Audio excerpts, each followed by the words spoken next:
የዘላለም አባት ለውል እግዚአብሔር ሆይ እናመሰግናለን። በላይ በሰማይ በታች በምድር ኢየሱስ ስም ክብር ምስጋና ለአንተ ለዘላለም ይሁን። ጌታ ሆይ ቃልህን ሊገልጥ የሚችል ጥበበኛ ማንም እዚህ ቦታ ላይ የለም።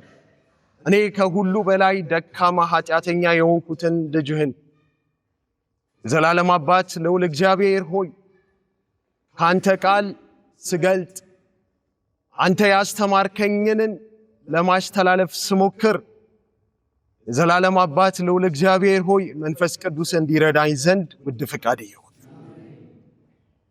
በመናጠናው ጥናታችን ክርስቶስን ማየት እንድንችል ክርስቶስ ያደረገልን ነገር መገንዘብ እንድንችል በኢየሱስ ክርስቶስ ስም መንፈስ ቅዱስን አብዛለን። ይሄን የማይወድ ማንኛውም ስልጣን በናዝሬቱ አለቃ በኢየሱስ ስም ዓላማው የከሸፈ ይሁን። አእምሮአችንን ልባችንን አንተ ጠብቅ በናዝሬቱ አለቃ በኢየሱስ። ምናልባት እዚህ ጋር ፖስተሩን እንደምታዩት መልአክ የሚመስል ምን ይዟል? ሰይፍ ይዞ ጋሻም ይዞ የቆመ መልአክ የሚመስል ነገር እናያለን። ነገር ግን ይህን ስዕል ስላየን ብቻ ይሄ አካል ሚካኤል የተባለው መልአክ ነው ወይንም ተፈጣሪ መልአክ ነው ማለት እንዳልሆነ ከጥናቶቻችን እንረዳለን። አንዳንዶች ሚካኤል በሰማይ ካሉት መላእክት መካከል ታላቅ ስልጣን የተሰጠው መልአክ ወይንም የእግዚአብሔርን ክብር ከሚጋርዱት ኪሩብ አንዱ አሊያ እንደ ገብርኤል የተለየ መልእክተኛ ነው ብሎ ያምናሉ። ሌሎቹ ደግሞ አዳም በኃጢአት ከመውደቁ በፊት ነው ይላሉ። ለምሳሌ ሞርሞኖች። በዚህ መረዳት መሰረት ሚካኤል ከፍጡራን መካከል አንዱ ነው ብሎ ይደመድማሉ። ይህ ሐሳብ ዛሬ በእኛም መካከል ሊኖር ይችላል። ምናልባት ይህን ጥናት እስካሁን ያላጠናን ነገር ግን እንዴ ሚካኤል ሲባል ሁሉም ሰው መልአክ ፍጡር መልአክ ነው ብሎ ስለሚያስብ እንደዛ ነው ብለን የተቀበልን ሰዎች ልንኖር እንችላለን። አንዳንዴ እናውቃቸዋለን ብለን የምናስባቸውን ሰዎች ወይም ነገሮች ፈጽሞ ባልጠበቅነው መልኩ እንዲህ ነበር እንዴ በማለት በአግራሞት እንሞላለን። ዛሬም እግዚአብሔር ያስገርመን። አሜን። እግዚአብሔር ያስገርመን። በእርግጥም የዚህ ሚስጥራዊ አካል ማንነት በትክክል መረዳት እንችላለን? አዎ 100% መጽሐፍ ቅዱሳችን ይህንን አካል የምንረዳበትን ፍንጮችን ይሰጠናል። ሚካኤል የሚለው ስም ለመጀመሪያ ጊዜ የተጠቀሰበት በትንቢተ ዳንኤል ውስጥ ሲሆን 3 ጊዜ ተወስቷል። ሌሎቹ 2 ደግሞ በአዲስ ኪዳን በይሁዳን መልእክትና በዮሐንስ መልእክት ውስጥ ይገኛሉ። በዳንኤል መጀመሪያ በተጠቀሰበት ዳንኤል ምዕራፍ 10:13 ላይ አለቃው ሚካኤል ወይንም ፕሪንሰስ ብሎ በእንግሊዝኛ ተርጉመውታል። በዳንኤል 10:21 ላይ አለቃችሁ፣ የማን አለቃ? የነሱ አለቃችሁ ሚካኤል ወይንም ዩር ፕሪንሰስ ተብሎ ተተርጉሟል። በዳንኤል 12:1 ላይ ደግሞ ታላቁ አለቃ ሚካኤል ወይንም the great prince ተብሎ ተተርጉሟል። ይሁዳ ምዕራፍ 9 ይሁዳ ቁጥር 9 አንድ ምዕራፍ ብቻ ነው ያለው። ይሁዳ ቁጥር 9 ላይ የመላእክት አለቃ ሚካኤል ወይንም አርክ ኤንጅል ተብሎ ተጠቅሷል። ራእይ ምዕራፍ 12 ቁጥር 7 ላይ ደግሞ ሚካኤል ብቻ ተብሎ ተጠቅሷል። እነዚህን ጥቅሶች በሐቀኝነት በማጥናትና ከሌሎችም የመጽሐፍ ቅዱስ ክፍሎች ጋር በማስተያየት የሚካኤልን እውነተኛ ማንነት የምናውቅበትን ፍንጭ እናገኛለን። በእርግጥም ሚካኤል ለእግዚአብሔር ዘላለማዊ ልጅ ከተሰጡት ብዙ ስሞች አንዱ እንደሆነና ኢየሱስ ራሱ መሆኑን እንደመድማለን። የስሙ ተርጓሜ የመላእክት አለቃ ሚካኤል ስለተባለው አካል ስናጠና ቀድመን ስሙን ነው መተርጎም ያለብን። ቁልፉ ያለው በስሙ ውስጥ ነው። በብሉይ ኪዳን ሚካኤል የተሰኘው የዕብራይስጥ ስም ሚካኤል የሚል ሲሆን ትርጓሜውም እንደ እግዚአብሔር ያለ ማን ነው? በጥያቄ መሰረት who is like God ማለት ነው። እንደ እግዚአብሔር ያለ ማን ነው? መልሱ ምንድን ነው? እንደ እግዚአብሔር ያለው ማን ነው? ማንም። ወይንም የክብሩ መንጸባሪቅ የሆነው ኢየሱስ ክርስቶስ ነው የሚል ምላሽ እናገኛለን። በአዲስ ኪዳን በግሪኩ መልአክ ተብሎ የተተረጎመው ቃል አንግሎስ ሲሆን መልእክተኛ ወይንም በእንግሊዝኛው ሜሴንጀር የሚል ትርጉም አለው። አለቃ የሚለው ደግሞ አርክ ሲሆን ዋና፣ ከፍተኛ፣ ሌላውስ ከሁሉ የሚበልጥ የሚል ትርጉም አለው። ከዚህ በመነሳት ታላቁ የመላእክት አለቃ ሚካኤል ማለት አምላክ የሆነው ታላቁ መልእክተኛ ማለት እንደሆነ እንገነዘባለን። ታላቁ የመላእክት አለቃ ሚካኤል ማለት አምላክ የሆነው ታላቁ መልእክተኛ ማለት እንደሆነ እንገነዘባለን። ይሄ ብቻ ሳይሆን አንዳንድ ጊዜ በመጽሐፍ ቅዱስ ሰዎች መልአክ ተብሎ ሲጠሩ እናነባለን። ሰዎች ራሳቸው መልአክ ተብሎ ሲጠሩ፣ ነገር ግን ክንፍ ያላቸው ከሰማይ እየበረሩ መልእክት ለማድረስ የሚያመጡ ናቸው ማለት አይደለም። ራእይ ምዕራፍ 2 ቁጥር 1 ላይ እንደዚህ ይላል፣ በኤፌሶን ወዳለው ወደ ቤተ ክርስቲያን ምን መልአክ እንዲህ ብለ ጻፍ ይላል። በኤፌሶን ያለው ምንድነው? መልአክ ነው። መልአክ ደብዳቤ ተጽፎለት ወይንም ስልክ ተደውሎለት ያውቃል? አያውቅም። እዚህ ጋር መልአክ የሚለው የቤተ ክርስቲያኒቱን መጋቢ ፓስተርን ነው። በአንደኛ ሳሙኤል 29:9 ላይ አንኩስም መልሶ ዳዊትን እንደ አምላክ መልእክተኛ በዓይኔ ፊት መልካም እንደሆንክ አውቃለሁ እያለ ይቀጥላል። እንደማን? እንደ አምላክ ምን መልእክተኛ እያለ ማንን ይገልጸዋል? ዳዊትን ሲገልጸው እንመለከታለን። ገላትያ ምዕራፍ 4 ቁጥር 14 ላይ ደግሞ በስጋዬም ፈተና የሆነባችሁን ነገር አልናቃችሁትምና አልተጸየፋችሁትም፣ ነገር ግን እንደ እግዚአብሔር መልአክ አዎን እንደ ክርስቶስ ኢየሱስ ተቀበላችሁ። እነዚህ እንደማን ነው ጳውሎስን የተቀበሉት? እንደ እግዚአብሔር መልአክ። ይልቁንስ እንደማን? እንደ ክርስቶስ ኢየሱስ ተቀበላችሁኝ ጳውሎስ ሲል እናያለን። እስቲ እዚህ ጋር ትኩረት እንስጥ። የመላእክት የስልጣን ደረጃ። በመላእክ የስልጣን ደረጃ ወይንም ሃይራርኪ ውስጥ የመጨረሻውን የስልጣን ቦታ ወይንም የእግዚአብሔርን ክብር መጋረድ በኪሩቤሎች ከተያዘ፣ ታዲያ የመላእክት አለቃ ሚካኤል ማን ነው?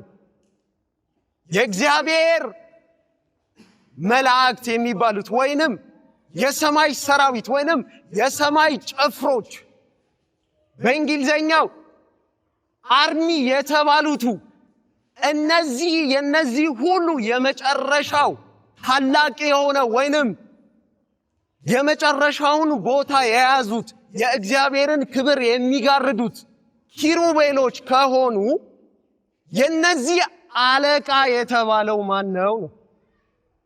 ከኔ ጋር ናችሁ? ስልጣኑስ ምንድነው? ደግሞስ የእግዚአብሔር መልአክ በመባል የተጠራውና በሰዎች ድነት ውስጥ ቁልፍ ሚና የተጫወተው ማን ነው? ከዚህ ጥያቄ ብቻ በመነሳት ሚካኤል ፍጡር መልአክ እንዳልሆነ ፍንጭ ያገኘን ይመስለናል። ከዚህ በተለየ ደግሞ ቀጠል አድርገን እንደምናብራራው ራሱ እግዚአብሔር ራሱን መልአክ አርጎ አቅርቦ ይታያል። በአብዛኛው አንድ ሰው መልአክ የሚለውን መጠሪያ ሲሰማ ቀድሞ ወደ አእምሮ የሚመጣው ምንድን ነው? በአእምሮ የሚመስለው ብዙ የላባ ሽንሽን ባለው ክንፍ የሚበሩትን አገልጋይ መንፈሶች ወይንም ሱራፌሎች ወይንም ኪሩቤሎችን ነው።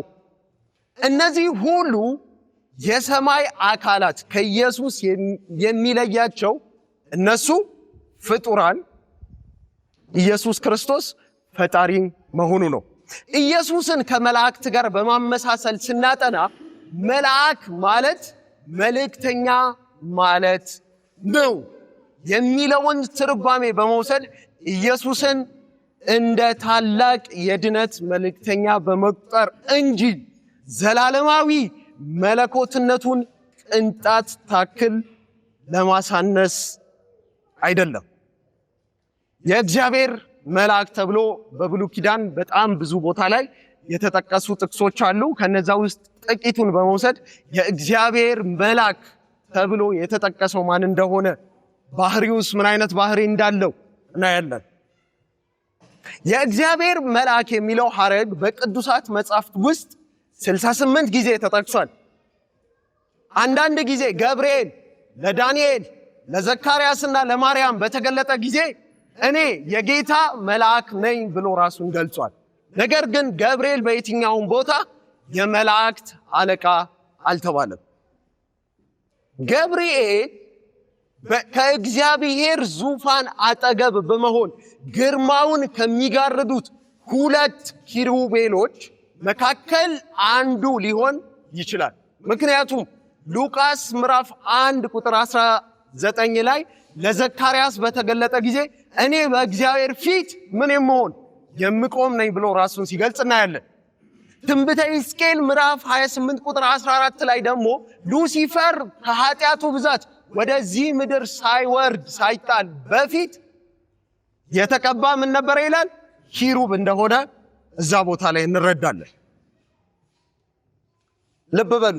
የሰውን ልጅ ለመታደግ ከሰይጣን ጋር በሚደረገው ውጊያ ክርስቶስ ወደ ምድር ከመጣና የሰውን ተፈጥሮ ከወሰደ በሰማይ ሆኖ ደግሞ ሰዎችን ከሰይጣን ክፉ ተጽዕኖ ለመታደግ በመላእክት መልክ ቢገለጥ የሚደንቅ አይሆንም።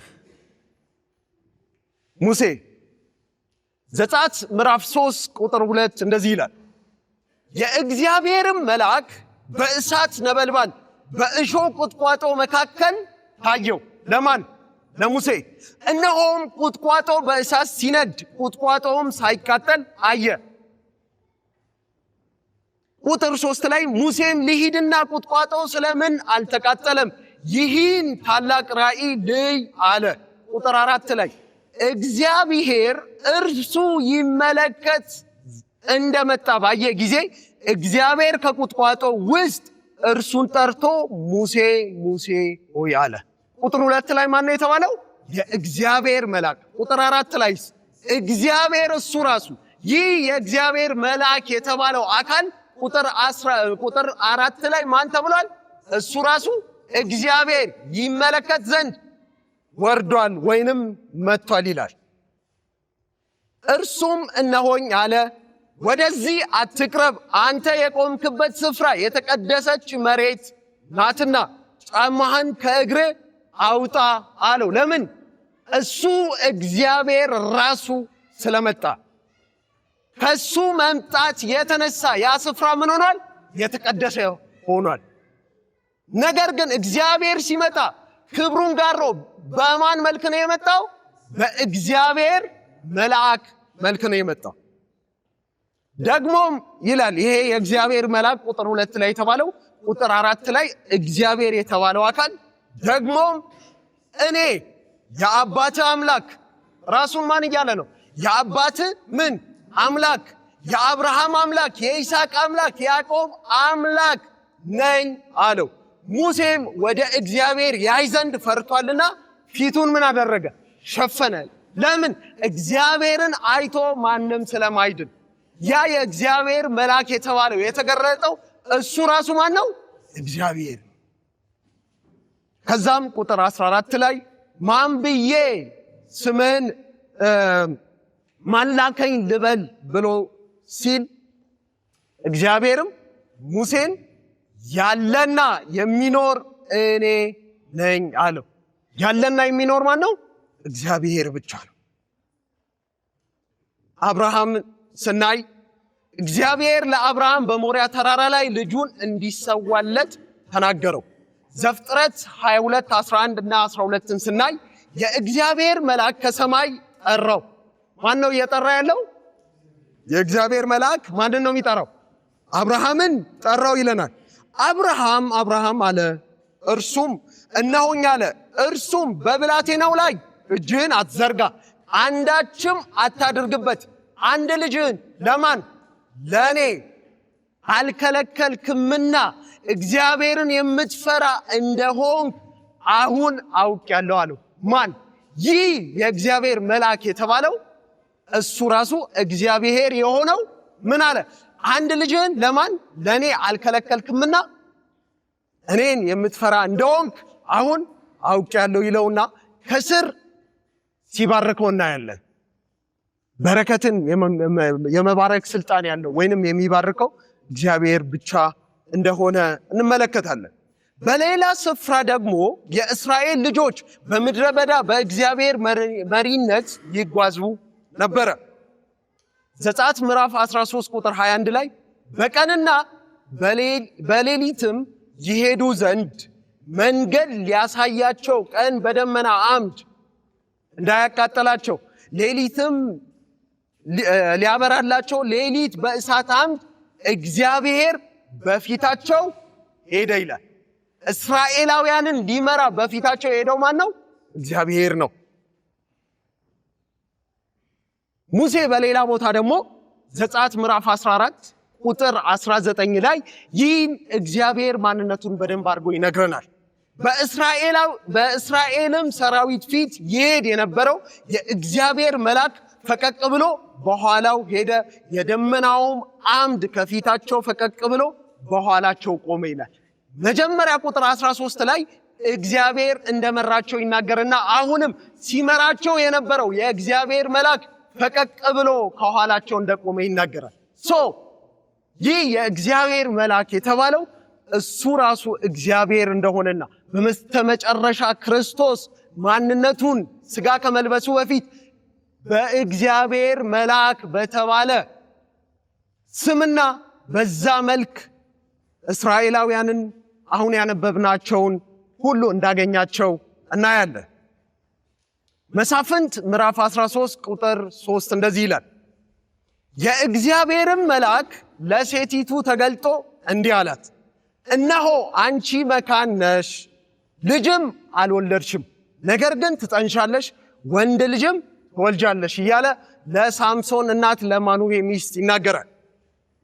ቁጥር 17 ድረስ እኔ ምንድነው ማድረግ ያለብኝ ብላ ስትጠይቅ ልጁ እስኪወለድ ድረስ ምንም አይነት አስካሪ መጠጥ፣ እርኩስ የሆነ ነገር አትመገቢ እያለ እንዴት ራሷን መጠበቅ እንዳለባት ከተናገረ በኋላ ይሄዳል። ከዛ በኋላ ለማኑሄ መጣ። አንድ ሰው መጥቶ እንደዚህ ብሎኛል ሲል ማኑሄ ወደ እግዚአብሔር ይጸልያል። ለሁለተኛ ጊዜ ይህ አካል ይገለጥና እንደገና ማድረግ ያለባቸውን ለማኑሄ ይናገራል። ማኑሄም የእግዚአብሔርን መልአክ ነገር በደረሰ ጊዜ እንድናከብር ስም ማን ነው አለው። ምን እንድንል? እንድናከብር ስም ማን ነው አለው። ቁጥር 18 ላይ የእግዚአብሔርን መልአክ ስሜ ድንቅ ነውና ለምን ትጠይቀኛለህ አለ። ስሙ ማን ነው? ድንቅ በመጽሐፍ ቅዱስ ድንቅ ተብሎ የተጠራው ማን ነው? ኢሳይያስ ምዕራፍ 9 ቁጥር 6 ላይ ሕፃን ተወልዶልናልና ወንድ ልጅም ተሰጥቶናልና አለቅነትም በጫንቃው ላይ ይሆናል፣ ስሙም ድንቅ መካር፣ ኃያል አምላክ፣ የዘላለም አባት፣ የሰላም አለቃ ተብሎ ይጠራል። ይህ የእግዚአብሔር መልአክ ሆኖ በብሉይ ኪዳን ሲገለጥ የነበረው ስሙ ድንቅ የሆነው ሥጋ ለብሶ የተወለደው ማን ነው? ኢየሱስ ክርስቶስ ነው። ከሥላሴ አካል ማኑሄም በመጨረሻ ማኑሄም ሚስቱን እግዚአብሔርን አይተናልና ሞትን እንሞታለን አለ። ምክንያቱስ ኢየሱስ ክርስቶስ ዘላለማዊ አምላክ ስለሆነ ኢየሱስ ክርስቶስን አይቶ ሊድን ስለማይችል ወየውልኝ እግዚአብሔርን አይተናልና ሞትን እንሞታለን አላት። ሚልክያስ 3:1 ላይ እንደዚህ ይላል፣ እነሆ ይላል መልእክተኛዬን እልካለሁ፣ መንገድም በፊቴ ያስተካክላል። እናንተም የምትፈልጉት ጌታ በድንገት ወደ መቅደሱ ይመጣል፣ የምትወዱትም የቃል ኪዳን ከእናንተ ጋር የምገባበት መልእክተኛዬ እነሆ ይመጣል ይላል የሰራዊት ጌታ እግዚአብሔር። ይህ ስፍራ ለኢየሱስ ክርስቶስ ከተነገሩ ትንቢቶች መካከል አንደኛው ነው። ኢየሱስን ማን ብለው ይጠራዋል? መልእክተኛዬ ወይንም መልአኬ ይላል። ይህ ማለት ክርስቶስን ዳውንግሬድ አድርጎ ፍጡር መልአክ ነው እያለ አይደለም።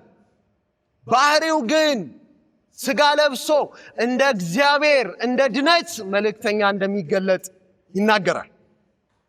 ይህን ካየም በኋላ አለቃው ሚካኤል ወይንም ማይክል ዘ ፕሪንስ ማን እንደሆነ እናያለን። ዳንኤል 10:13 ላይ ያለውን ሐሳብ ስናይ መልአኩ ገብርኤል ለዳንኤል መልእክት በመያዝ ከሰማይ ተልኮ ሲመጣ እናያለን። ከኔ ጋር ናችሁ? ዳንኤል ምዕራፍ 10 ቁጥር 13 ላይ ያለውን ሐሳብ ስናይ መልአኩ ገብርኤል ለዳንኤል መልእክት በመያዝ ከሰማይ ተልኮ ሲመጣ እናያለን። ሆኖም መልአኩ ገብርኤል የተላከው ከ21 ቀን በፊት ማለትም ዳንኤል በእግዚአብሔር ፊት ጸሎት ይዞ በቀረበ በመጀመሪያው ቀን ነበረ። ነገር ግን የፋርስ መንግስት አለቃ ወይንም ዲያብሎስ 21 ቀን መልእክቱ እንዳይደርስ ገብርኤልን ምን አደረገው? ተገዳደረው። መልሱ የተመለሰው ከ21 ቀን በፊት ዳንኤል ገና ጸሎትን በጀመረ ቀን ቢሆንም ነገር ግን 21 ቀን ሙሉ ይህ ዲያብሎስ ከገብርኤል ጋር እየተዋጋ አስተጓጎለው ይለናል። በዚህም ጊዜ ነበረ ከዋነኞቹ አለቆች አንዱ ሚካኤል ዲያብሎስን አሸንፎት ገብርኤል ወደ ዳንኤል የመጣው። እስቲ እናንብብ እዛ ቦታ ሄደ። ይሄ ቦታ ከላይ ይሄ ቦታ ካለው የትርጉም ስህተት አንጻር ሚካኤልን በሚመለከት ለመረዳት አስቸጋሪ ሊሆን የሚችል ክፍል ነው። ቁጥር 13 እንደዚህ ይላል። ገብርኤል ለዳንኤል የሚናገረው ክፍል ነው። የፋርስ መንግስት አለቃ 21 ቀን ተቋቋመኝ፣ እነሆም ከዋነኞቹ አለቆች አንዱ ሚካኤል ሊረዳኝ መጣ። ይህ ጥቅስ በግርድፉ ሲታይ ሚካኤል ከዋነኞቹ አለቆች አንዱ ብቻ እንደሆነ ተመሳሳይ ወይንም እኩል ስልጣን ካላቸው አለቆች አንዱ ብቻ እንደሆነ ይመስላል። ይህ በኪንግ ጄምስ ቨርሽን በእንግሊዘኛ ቅጂ ውስጥ ያለ አሳዛኝ ትርጉም ነው። ይሄ ከዋነኞች አለቆች አንዱ ተብሎ አንድ የተባለው ቃል እስቲ ምን እንደሆነ እኔ አንድ የሚለው ቃል የመጣው ኢካድ ከሚለው የዕብራይስጥ ቃል ሲሆን የሚያሳየውም ፈርስት በእንግሊዝኛ ወይንም በአማርኛ የቀደመ ግሬት ወይንም ከሁሉ በላይ ወይንም የመጀመሪያ የሚል አገላለጽ አለው። ይሄን ደግሞ ቁጥር 21 ላይ የሚያረጋግጥ ሐሳብ እናገኛለን። ከዋነኞች አለቆች አንዱ ተብሎ ኢካድ የተባለችው እቺ የእናት ቋንቋ የዕብራይስጡ ቋንቋ የቀደመ ከሁሉ በላይ የመጀመሪያ የሚል ትርጉምን ይዛለች። ለምሳሌ የፕሬዝዳንት ሚስቶች ምን ይባላል? ቀዳማዊ እመቤት በአማርኛ ወይም በእንግሊዝኛ ፈረስት ሌዲስ አይባሉ ይባላል። ነገር ግን ሴት እነሱ ብቻ ናቸው እንዴ? አይደሉም። ይህ ከስማቸው ቀድሞ የገባው ፈረስት ወይንም ቀዳማዊ የሚለው ቃል የሚያሳየው ስልጣናቸውንና ማዕረጋቸውን ነው። ልክ እንደዚሁ ኢካድ የሚለው ቃል መተርጎም ያለበት ቀዳሚ የመጀመሪያ ተብሎ ነው መተርጎም ያለበት። ዘፍጥረት ምዕራፍ 1 ቁጥር 5 ላይ፣ ዘፍጥረት ምዕራፍ 8 ቁጥር 13 ላይ ስንሄድ ኢካድ የተባለው የዕብራይስጡ ቃል መቅደምን የመጀመሪያ መሆንን ይነግረናል። ይህ የጥቅሱን አጠቃላይ ትርጉም ይለውጠዋል። ሚካኤል የመጀመሪያ ወይንም ታላቅ ወይንም ከፍተኛ የመሳፍንት አለቃ መሆኑ ደግሞ ኢየሱስን ያመላክታል። ስለዚህ ከዋነኞቹ አለቆች አንዱ ሳይሆን ከዋነኞቹ አለቆች ታላቁ፣ ከዋነኞቹ አለቆች ቀዳሚው ሊረዳኝ መጣ ነው ትርጉሙ መሆን ያለበት።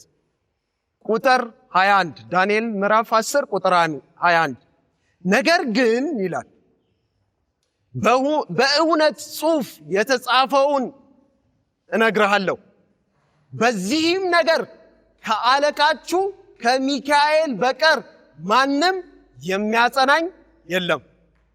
ማን ነው እያለ ያለው? ገብርኤል። ለማን? ለዳንኤል። ነገር ግን በእውነት ጽሑፍ የተጻፈውን እነግርሃለሁ፣ በዚህም ነገር ከአለቃችሁ ከሚካኤል በቀር ማንም የሚያጸናኝ የለም። መልእክቱን ያመጣው መልአኩ ገብርኤል ከሚካኤል በቀር ማንም የሚያጸናው እንደሌለው ይናገራል። እዚህ ጋር ነው እንግዲህ ይህ ምዕራፍ 3 ላይ አይ ሚካኤል እኩል ስልጣን ያለው ወይንም ተመሳሳይ ብዙ አለቆች ስላሉ ከነሱ ውስጥ አንዱ ነው ከተባለ እንደዚህ አይደለም መገለጽ ያለበት። ልብ ብለን ስንመለከት 3 ወሳኝ ቃላትን እናገኛለን። አንደኛው ምን የሚል? አለቃችሁ። ሁለተኛው በቀር። ሶስተኛው ማንም። ምንድናቸው? አንደኛው ከአለቃችሁ የሚል፣ ሁለተኛው በቀር የሚል፣ ሶስተኛው ማንም የሚል ቁጥር 21 ላይ እናያለን። ከሚካኤል በቀር ገብርኤልን በእውነት መጽሐፍ የተጻፈው ራእይ ሊያሳውቀውና ማንም ከእርሱ ውጪ ሌላ የሚያጸና ወይንም የሚረዳ እንደሌለ ከሌሎች ሁሉ በላይ እንደሆነ ማንም ያልቻለውን እርሱ ብቻ ችሎ እንዳጸናው ወይንም እንደረዳው እናያለን። በዚህም መሰረት ከላይ በቁጥር 13 1 የተባለው ተመሳሳይነትን ሳይሆን መብለጥን፣ የመጀመሪያ መሆንን ሆኖ መተርጎምን ያረጋግጣል። ስለዚህ ቁጥር 13 ላይ ከዋነኞቹ አለቆች ታላቁ ማን? ሚካኤል ሊረዳኝ መጣ የሚል ሐሳብ ይይዛል ማለት ነው። እዚህ ጋር ነው ጥያቄ የሚነሳው። ማንም ያልቻለውን የሚችለው ማን ነው? ማንም ያልቻለውን ነው አይደል? ሚካኤል ችሎ ገብርኤል ወደ ዳንኤል እንዲመጣ ያደረገው ልክ ነኝ አይደል? ማንም ያልቻለውን የሚችለው ማን ነው? ዮሐንስ ራእይ ምዕራፍ 5 ቁጥር 21 ቁጥር 2 እና 4 ስናይ ብርቱ መልአክ መጽሐፉን ይዘረጋ ዘንድ ማህተሞቹንም ይፈታ ዘንድ የሚገባው ማን ነው ብሎ በታላቅ ድምፅ ሲያውጅ አየው። በሰማይም ቢሆን በምድርም ላይ ቢሆን ከምድርም በታች ቢሆን መጽሐፉን ሊዘረጋ ወይንም ሊመለከተው ማንም አልተቻለም ይላል። ማንም መጽሐፉን ሊዘረጋ የሚችል አልተገኘም። በዚህ ምክንያት ዮሐንስ ሲያለቅስ እንመለከታለን። ከዛም በኋላ ከሽማግሌዎች አንዱ አይዞኝ አታልቅስ፣ ማተሙንም ሊፈታ የሚችል ከይሁዳ ነገር የሆነ ማን አለ አለ። ኢየሱስ ክርስቶስ እንዳለ ይናገራል።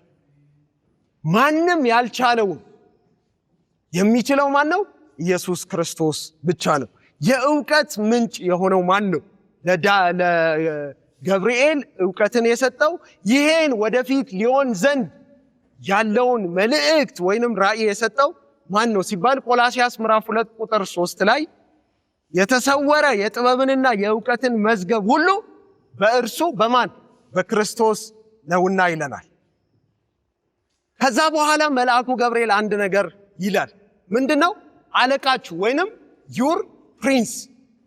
እና ማን ነው የዳንኤል ወይንም የእስራኤል አለቃ ወይንም የእስራኤል ፕሪንስ?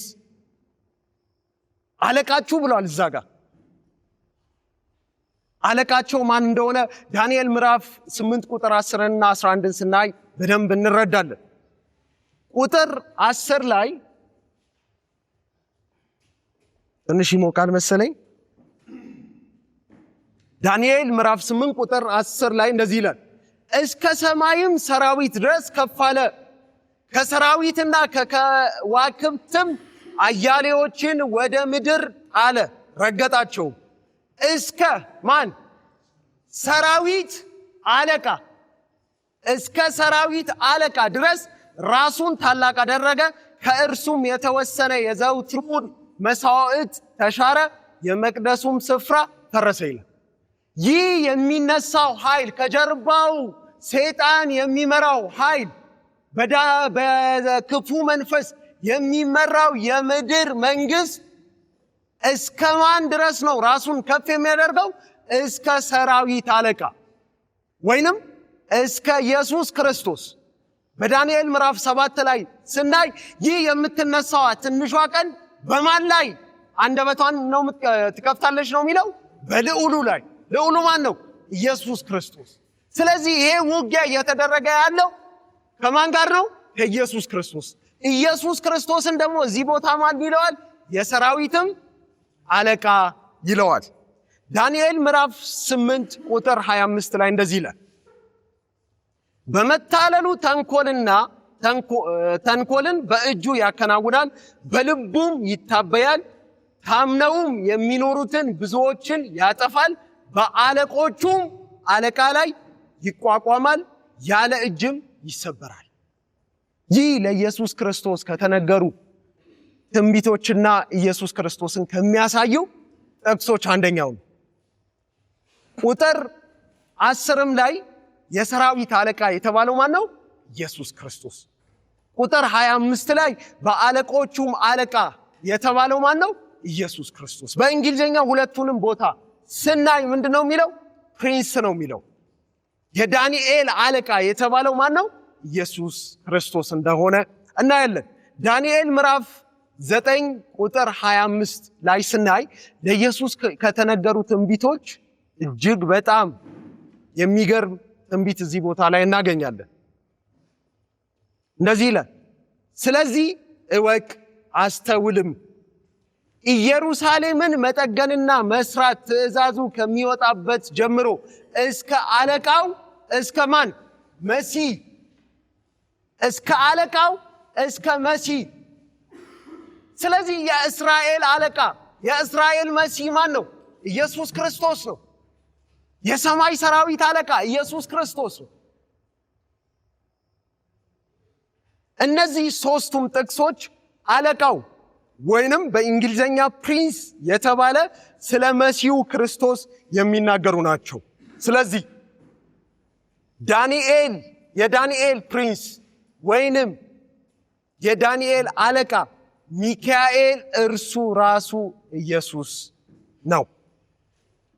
በዚህ ላይ ጆን ካልቪን የሚባል በፕሮቴስታንት ሪፎርሜሽን ላይ ወይንም በፕሮቴስታንቱ ዓለም በታድሶ ላይ ታላቅ ሚና ከተጫወቱት የፕሮቴስታንት ቴዎሎጂያንና ዕውቅ የመጽሐፍ ቅዱስ ኮሜንተሪ ጻፊ የሆነው ጆን ካልቪን እንደዚህ ይላል። በ16ኛው ክፍል የተነሳ ቴዎሎጂያን ነው። ልክ ማርቲን ሉተር የተነሳ አካባቢ የተነሳ እንደሆነ እናያለን። በታላቁ ተጋድሎ ስሙ ተጠቅሶ ያደረጋቸው ገድሎቹም ሁሉ ተጠቅሶ አንብበናል። ከ1509 እስከ 1564 ላይ ይህ በዳንኤል ምዕራፍ 10 ላይ ሚካኤል የተባለው አካል ማን እንደሆነ ይናገራል። እግዚአብሔር ለተወሰነ ጊዜ ሕዝቡን ያለ እርዳታ የተወ መስሎ ነበር።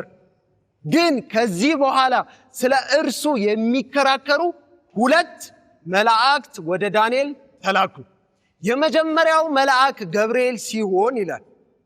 ከዚያም አንዳንዶች ክርስቶስ ነው ብሎ የሚገምቱት ሚካኤል ተላከ። ማን ነው የሚለው? ክርስቶስ ነው ብሎ የሚገምቱት ማን? ሚካኤል ተላከ ይላል። እኔ ይህንን አመለካከት አልቃወምም ይላል። ማን? ጆን ካልቪን። አድቬንቲስት ሙቭመንት ወይንም የሚለራይት ሙቭመንት ከመነሳቱ ከ300 ዓመት በፊት የጻፈው ነው ይህ ጽሑፍ። እኔ ይህንን አመለካከት አልቃወምም፣ ምክንያቱም እርሱ ራሱን የቤተ ክርስቲያን አለቃ ብሎ ይጠራል። ማን? ኢየሱስ ክርስቶስ። እናም ይህ ማዕረግ የመላእክት አለቃ ወይንም the prince የተባለው ማዕረግ በምንም መልኩ የመላእክት ሳይሆን የክርስቶስ ብቻ ነው ብሎ ጆን ካልቪን ተናግሯል። ይህ በ16ኛው ክፍለ ዘመን በዳንኤል ምዕራፍ 10 ኮሜንተሪው ላይ የጻፈው ነው።